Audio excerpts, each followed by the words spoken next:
జై శ్రీరామ్. నేను మౌనికా సుంకర. ఇప్పుడు క్రిస్మస్ వస్తుంది కదండి. మన చుట్టుపక్కల ఉన్న క్రిస్టియన్స్ మనకి కేకో వాళ్ళ స్వీటో ఏదో ఒకటి తీసుకొచ్చి ఇస్తారు. తీసుకోకండి. ఎందుకంటే వాళ్ళు మనం ఏదైనా తిరుపతి ప్రసాదం ఇచ్చినా, దేవుడి దగ్గర కొట్టిన కొబ్బరికాయ ఇచ్చినా వాళ్ళు తినరు. ఇప్పుడు క్రిస్మస్ సెలబ్రేషన్స్ ఉంటాయి చర్చిలల్లో అని మనల్ని రమ్మని ఇన్వైట్ చేస్తారు. అదే మనం ఎప్పుడైనా మన ఇంట్లో సత్యనారాయణ వ్రతం చేసుకున్నా, గుళ్ళో ఏదైనా అన్నదానం అయినా రమ్మనంటే రారు. మరి ఎందుకు రారు అంటే వాళ్ళ దృష్టిలో హిందూ దేవీ దేవతలంతా సాతాను అంటే రాక్షసులు, వాళ్ళని నమ్ముకుంటే నరకానికి పోతారు. అదే జీసస్ ని క్రిస్టియానిటీని నమ్ముకుంటే క్రిస్టియన్స్ అందరు స్వర్గానికి పోతారు. ఏ పాపమ్మనే చేయని, వాడు రేప్ చేయని, మర్డర్ చేయని, క్రిస్టియన్ అయితే చాలు బ్యాప్టిజం తీసుకుంటే వాడు స్వర్గానికి పోతాడు అనే మూర్ఖపు నమ్మకంలో వాళ్ళు బ్రతుకుతారు. బ్రిటిష్ క్రిస్టియన్లు మన పూర్వీకుల మీద చాలా దౌర్జన్యాలు చేసిండ్రు, అది గుర్తుపెట్టుకోండి.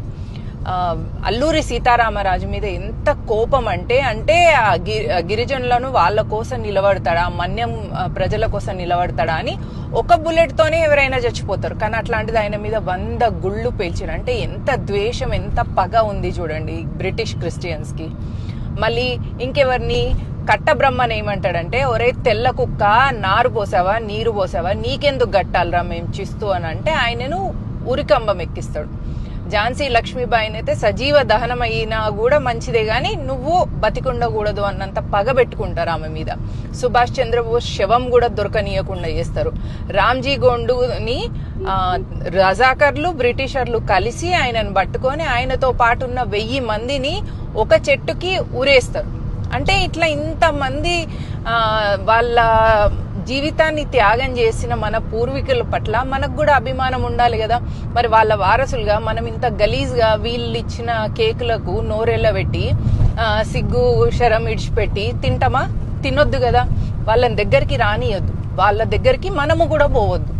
అయితే బ్రిటిషోడు 200 సంవత్సరాలు భారతదేశం మీద లూటీ చేసినా, ఏం చేసినా ఈ దేశాన్ని క్రిస్టియన్ దేశంగా మార్చలేకపోతున్నామని భావించి వాడు ఏమని ప్లాన్ వేసిండంటే, ఈ దేశంలో ఉన్నోళ్ళతోనే వీళ్ళను మత మార్పిడి చేస్తా, అంటే మన ఏళ్ళతోనే మన కన్ను పొడిపించుకోవడం కోసం మన వాళ్ళనే క్రిస్టియన్లుగా మతం మార్చి వాళ్ళ చేత మళ్ళీ మనల్ని మత మార్పిడి చేపించి ఈ దేశాన్ని క్రిస్టియన్ దేశంగా చేద్దామని పగబెట్టుకొని ఉన్నది బ్రిటిష్ క్రిస్టియన్ మతం.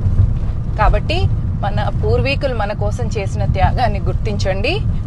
క్రిస్మస్ కి క్రిస్టియన్లకు దూరంగా ఉండండి. వాళ్ళ దగ్గర ఏమైనా షాపులు ఉన్నా కూడా కొనుక్కోకండి. వాళ్ళని ఆర్థిక బహిష్కరణ చేయండి. ఎందుకంటే క్రిస్టియన్లందరూ భరతమాతను అసహించుకుంటారు, క్రిస్టియన్లందరూ భారతదేశాన్ని అసహించుకుంటారు. క్రిస్టియన్లు చాలా మంది కూడా భారతమాతకి జై అనరు. వాళ్ళు అంటారు, పాస్టర్ అనేవాడు ఒకడు ఉంటాడు, భరతమాత అంటారు కదా, భరతమాతకి ఎంతమంది మొగుళ్ళు అట, వాడిని ఏ చెప్పుతో కొట్టాలి మనం? కాబట్టి వీళ్లకు మన మీద, మన దేశం మీద, మన ధర్మం మీద ద్వేషం. మనతో ఎందుకు మంచిగా ఉంటారంటే మనల్ని మత మార్పిడి చేసి మనల్ని గొర్రెలుగా చేయాలి కాబట్టి మనతో మంచిగా ఉంటారు.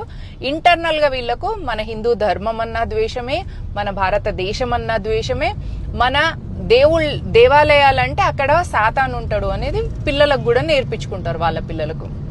జాగో హిందూ జాగో, be proud to be a Hindu, be a Hindu. జై హింద్, జై భారత్.